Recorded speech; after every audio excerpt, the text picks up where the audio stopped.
Aí, moçada, bom dia para quem é do dia e boa noite para quem é da noite. Meu nome é Alisson, estou mais uma vez aqui para falar sobre geografia, né? Mas eu quero falar sobre o contexto histórico do estado de Roraima, né?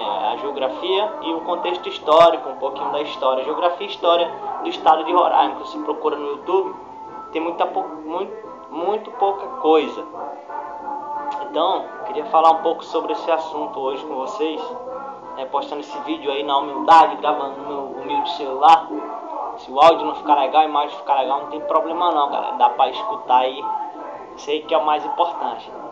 Então eu queria começar falando pra vocês sobre o contexto histórico, né? De como nós fomos colonizados. Nós somos aqui o estado setentrional do Brasil, né? Quando eu falo estado setentrional, é aquele que está no extremo norte, né? Aqui nós fazemos fronteira com a Venezuela, principalmente no sentido norte.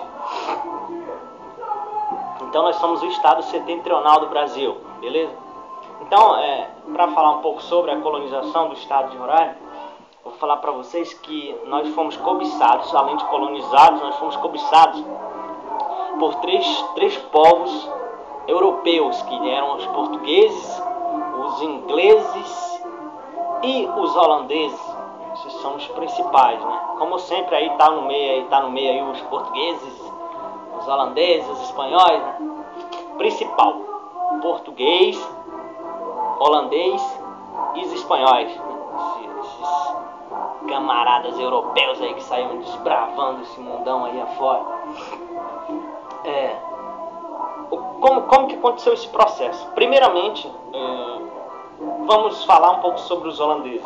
Os holandeses, eles faziam o seguinte: qual era a forma deles colonizar? Gente, quando chegaram aqui, a história, você lê no livro de história, você sabe que aqui já tinha índio, né? Então esses índios eram escravizados. O que os holandeses faziam? Os holandeses, eles usavam a forma daquele processo de colonização da primeira metade aí do século XX, ou seja, 1500 aí, né?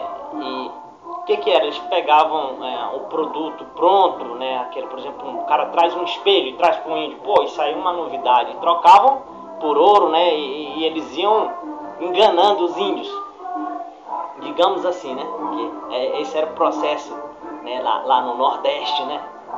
Que os colonizadores portugueses e espanhóis e uma infinidade de outros povos faziam essa troca de material em minérios, né, em coisas valiosas, em riqueza.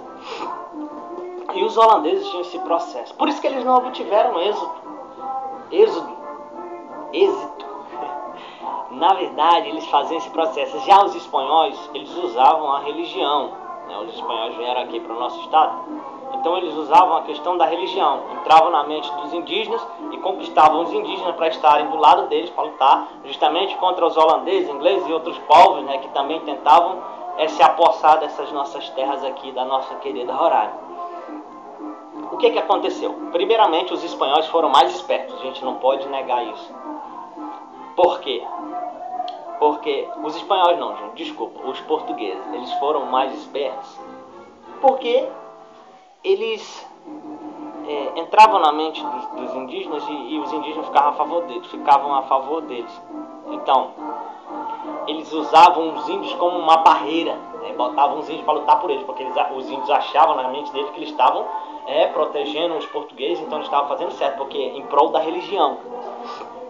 A primeira coisa que os portugueses fizeram aqui no estado de Roraima, né, foi construir um forte. Esse forte funciona aí como se fosse uma base militar. Na verdade era uma base militar. Então ele está lá nas confluências do rio Tacutu com o rio Urariquera, né, que esses dois rios nós sabemos que são os dois rios que formam o Rio Branco, que é o maior rio, né, do estado de Roraima. Por exemplo, 94% do nosso estado é banhado pelo Rio Branco, né? Então sobra aí 16% que é banhado pelo Rio Juaperi, já na fronteira do estado de Roraima com o estado do Amazonas. Tá bom, então construiu-se esse forte, né, que é o Forte São Joaquim. Ele passou a ser concluído em 1775 pelos portugueses. Se você hoje, por exemplo, 2014, estamos entrando em 2015, aqui estamos, hoje é véspera de Natal, então 2015 agora, se você for, ainda tem as ruínas do Forte São Joaquim, construído lá nas confluências desse rio Taquatu com Arariquara. Essa é um processo. Teve até mesmo, gente, algumas vezes que os indígenas eles chegaram a se revoltar, né? Teve uma revolta aqui que aconteceu, que ela é conhecida como a Revolta da Praia do Sangue. Mas os índios, mais uma vez, eles saíram perdendo. E aqueles, né, tentaram lutar, tentaram resistir, mas não resistiram. E depois, aqueles índios que foram capturados, eles foram aprisionados e os líderes, por exemplo, os portugueses pegavam esses líderes e matavam na frente dos outros indígenas para que aquilo servisse de exemplo para os outros índios, né? Para que não fizesse mais aquilo. O nome dessa revolta ficou conhecido como Praia do Sangue, porque diz a história que as águas do Rio Branco ficaram manchadas de vermelho, justamente por causa do sangue, da luta. Só fugindo um pouco desse contexto Roraima aqui, do contexto histórico, já nós vamos avançar, mas para você saber que existem 3 tipos de rios, que são os rios de água branca, os rios de águas claras e os rios de águas pretas, né? Então, o rio de água branca é o nosso rio, por exemplo, esse rio Barrento. Por que ele recebe esse nome de rio de água branca? Por causa justamente dos sedimentos que estão imersos na água, né? Os sedimentos na água barrenta, então ele recebe esse nome de rio de água branca. O rio de água clara, por exemplo, nós temos o rio Tapajós, né? Que vem lá do Pará, eu lembro bem de Santarém, cidade de Santarém, quando você vem, o rio é bem azul. E ele é bem azulado justamente pela quantidade de algas, né? E o rio de água negra, o Rio Negro aqui, que tem um encontro do rio de água negra, Rio Negro, né? Aquele famoso encontro das águas. O rio de água negra, ou água preta, ele recebe esse nome justamente por quê? Porque ele tem grande quantidade de ácido úmico. E o que é esse ácido úmico? Porque lá nós temos a floresta amazônica, então a vegetação ela vai se decompondo, né? E vem aquela grande quantidade de ácido úmico. Depois de se decompor, torna-se esse ácido úmico e forma aí o rio de água escura, rio de água negra, rio de água preta. Fale o que você pensar, o que você quiser.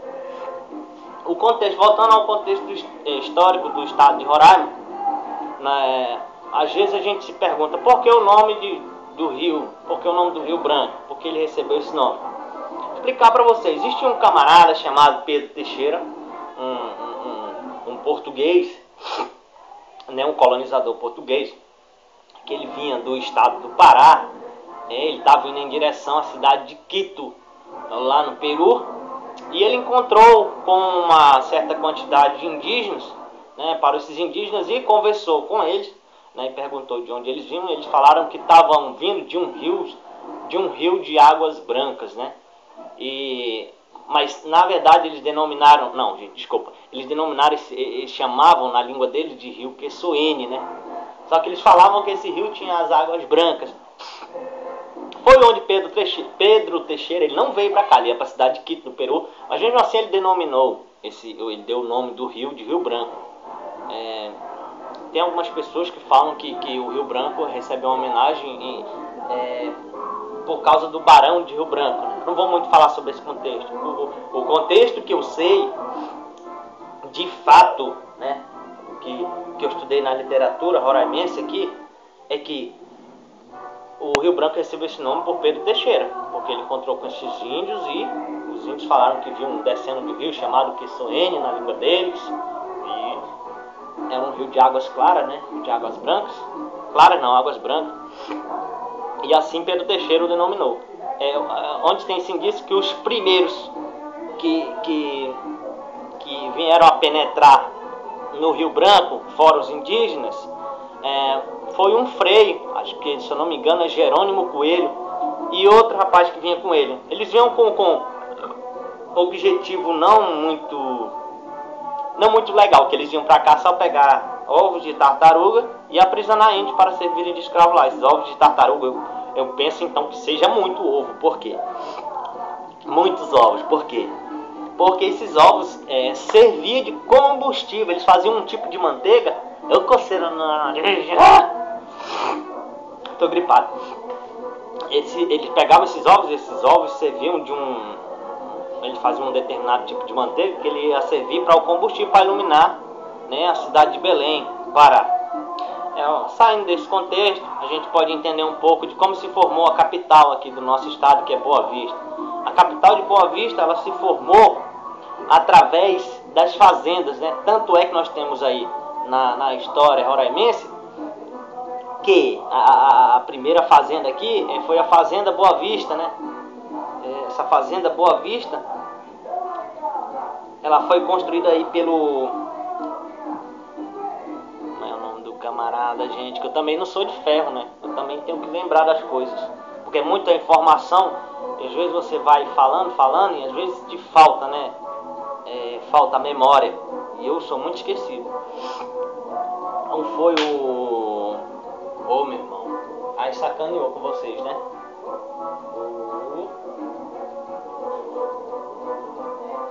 Acredito que eu fiz tudo isso, pai. Tá. Vamos, depois a gente lembra do nome desse cara. Ele construiu a primeira fazenda, né? Que foi a Fazenda Boa Vista. Depois foram se expandindo. Nós temos aí o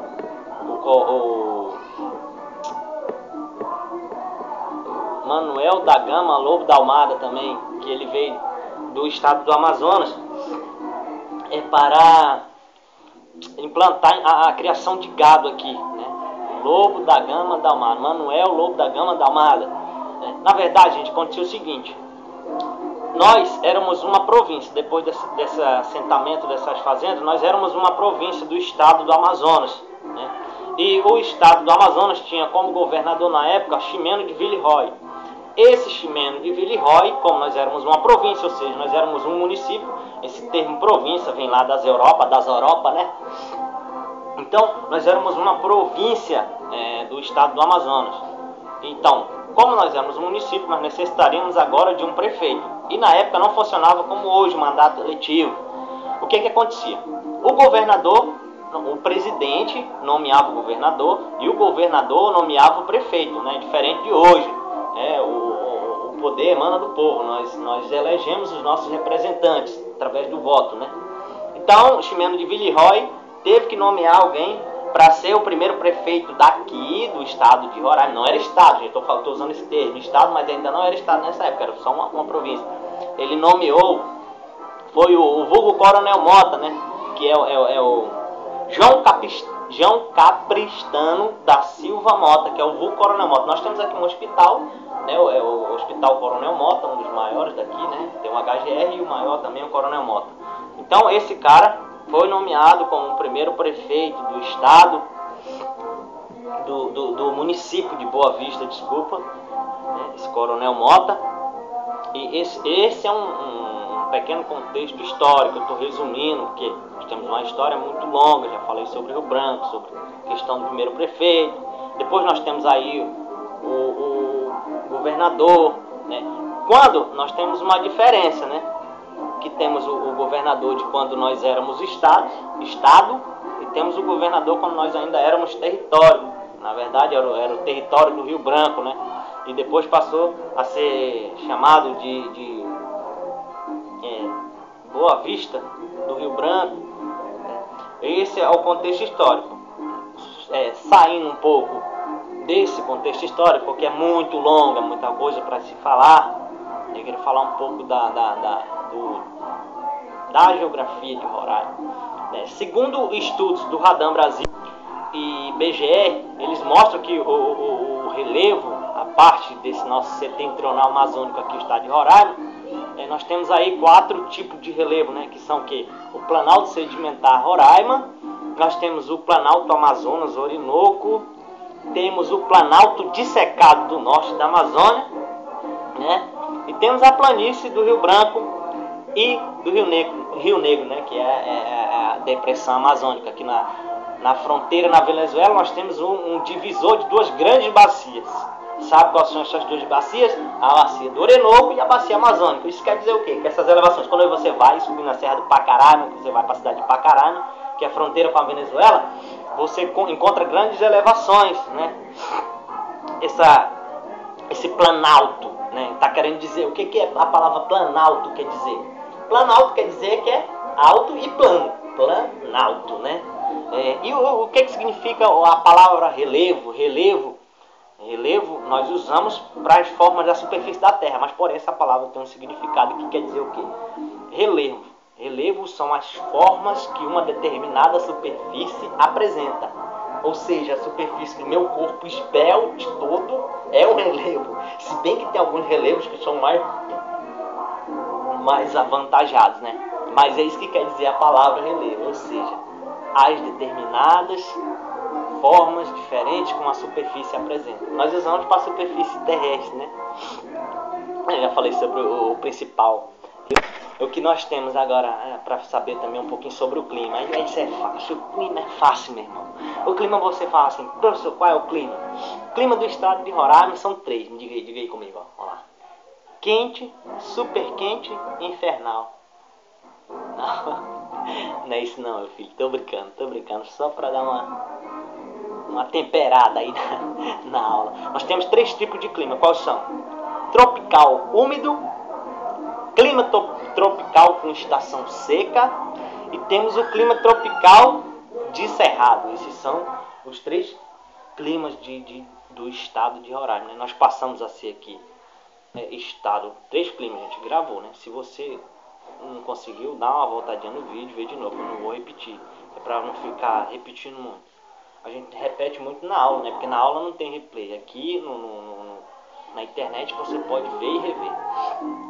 Então nós passamos a ser estado aqui no ano da promulgação da Constituição Federal, né? Que foi 1988. O que é promulgar a Constituição? A partir do tempo que ela passa a valer, de fato, né? A Constituição foi validada, né? Então, em 1988 nós passamos a ser estado. Nós temos a capital aqui, Boa Vista, temos 15 municípios, né? Que não é tão importante a gente falar sobre esses 15 municípios, porque aí fica muito delonga, como isso é um pequeno vídeo demonstrativo, para você entender um pouquinho do contexto de Roraima, gente. É muita coisa. Se eu fosse falar aqui, até o tempo atual, como foram se formando os bairros, então isso aí levaria muito tempo. Então não quero que fique uma aula muito demorada, é só uma aula demonstrativa para você ter um pouco de noção sobre o contexto histórico de Roraima, beleza? Eu sou o Alisson e estou aqui para ajudar no que for preciso. Deixa aí seu link, seu comentário, quiser fazer alguma pergunta, depois eu respondo aí. Valeu, um abraço, até a próxima, se Deus permitir.